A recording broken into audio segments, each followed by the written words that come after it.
Hi friends. एक थोड़ा सा गड़बड़ हो गई थी मेरे से।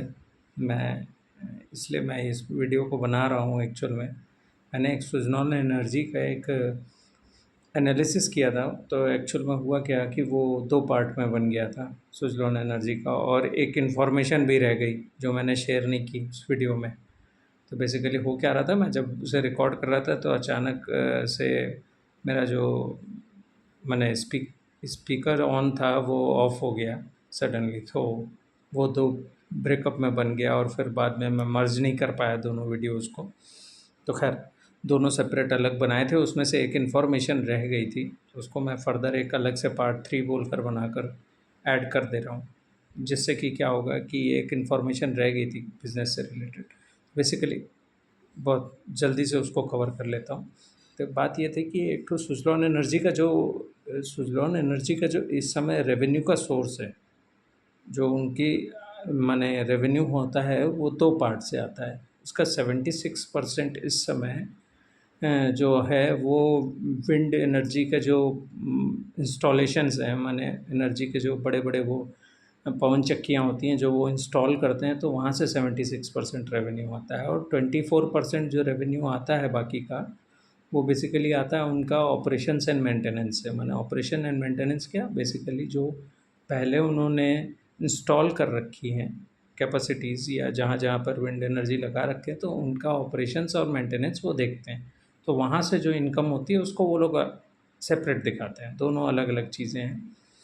इसमें एक बहुत ही इम्पोर्टेंट चीज़ ये थी जो कि मैनेजमेंट ने बताई कि उनका जो ये वो बनाते हैं पवन चक्की, तो इसका लाइफ़ साइकिल वो पकड़ते हैं 25 साल का। तो 25 साल का जब ये लाइफ़ साइकिल होता है तो इसमें से शुरू के 3 साल वो जब इंस्टॉल कर देते हैं तो 3 साल मेंटेनेंस फ्री होता है। 3 साल उसमें कोई मेंटेनेंस की ज़रूरत नहीं पड़ती है शुरुआती। और उसके बाद बाकी के 22 साल जो हैं वो उनको पूरा पीरियड मिलता है ऑपरेशंस एंड मेंटेनेंस की इनकम को जनरेट करने का। तो बेसिकली वो ये कह रहे हैं कि जिनमें भी उन्होंने 3 साल से ऊपर समय हो चुका है, जो इंस्टॉल कर चुके हैं कैपेसिटी, वहाँ अब उनको ऑपरेशंस एंड मेंटेनेंस का इनकम उनको जनरेट हो रही है। अच्छा, तो मैनेजमेंट का ये बताना था कि इसमें जो ऑपरेशन एंड मैनेजमेंट में जो उनका मार्जिन है, माने एक इंस्टॉलेशन में जो मार्जिन जो कमाई करते हैं, जो प्रॉफ़िट लेते हैं, तो ऑपरेशंस एंड मेंटेनेंस में उनको कमाई ज़्यादा होती है, उनका मार्जिन वहाँ ज़्यादा है।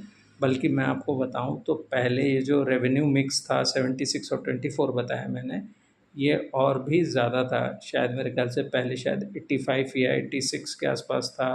धीरे-धीरे करके वो कम होते-होते पिछले साल शायद 77 था, इस बार 76 हो गया है। तो बेसिकली जो कंपनी का प्रॉफ़िटेबिलिटी है वो इसलिए बढ़ रही है क्योंकि उनका जो रेवेन्यू मिक्स रिगार्डिंग जो उनका ऑपरेशंस एंड मेंटेनेंस से आना है, वो बढ़ रहा है। तो उनका बेसिकली ये कहना है कि हम जैसे-जैसे कैपेसिटी एक्सटेंड करते जाएँगे, ऑपरेशंस लगाते जाएँगे, तो 3 साल जब पूरा हो जाएगा, तो हमको ऑपरेशन एंड मेंटेनेंस करने में सुविधा मिलेगी।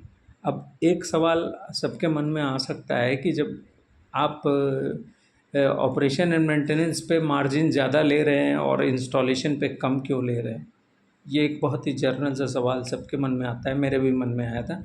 तो जिज्ञासावश मैं भी उसकी जानकारी हासिल करने की कोशिश की कि भाई ऐसा क्यों है? आप जब इतनी बड़ी पवन चक्की लगा रहे हो तो आप उनको ये कहोगे कि भाई देखिए मैंने कितनी बड़ी चीज़ लगा कर दी आपको, तो उसपे मुझे प्रॉफ़िट ज़्यादा दो। तो उनका बेसिकली कहना ये है कि क्योंकि ये ज़्यादातर प्रोजेक्ट्स जो होते हैं ये गवर्नमेंट रिलेटेड या गवर्नमेंट रिलेटेड कंपनियों से होते हैं, तो वहाँ उनके ऊपर प्रेशर होता है कि वो ज़्यादा प्रॉफ़िट नहीं ले सकते।